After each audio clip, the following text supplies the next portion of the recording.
Nananalasa ngayon sa ilang malalaking bansa ang tsunami kasunod ng magnitude 8.8 na lindol, partikular na sa Russia, Japan at Hawaii. Sa kasaysayan, sabi ng mga otoridad, ang nangyaring tsunami na ang pinakamalakas sa nakalipas na ilang dekada. May report si Alvin Palobello. Kasunod ng pananalasa ng 8.8 magnitude na lindol sa ilang syudad sa Russia, sumunod ang pananalasa ng tsunami.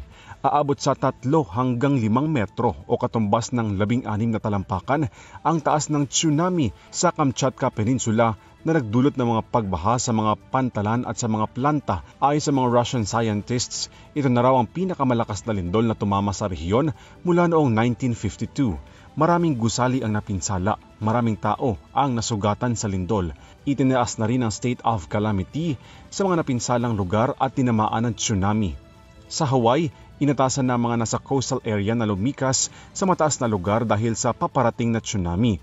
Base sa abiso ng Pacific Tsunami Warning Center, abot daw sa 1.7 meters o halos isang katao ang taas ng alon na makakaapekto sa mga isla ng Hawaii.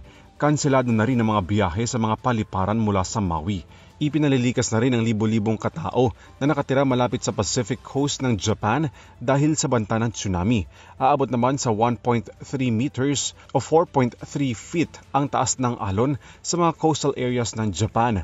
Bagaman wala pang naitalang nasugatan o nasawi dahil sa kalamidad, inabisuhan ng mga residente na mapanganib ang taas ng alon na posibleng magdulot ng mga pagbaha at pagkasira ng mga establishmento.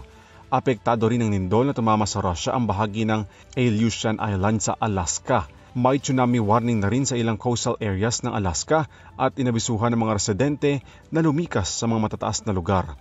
Para sa EuroTV News, Alvin Palobello, sumasaludo sa bawat Pilipino.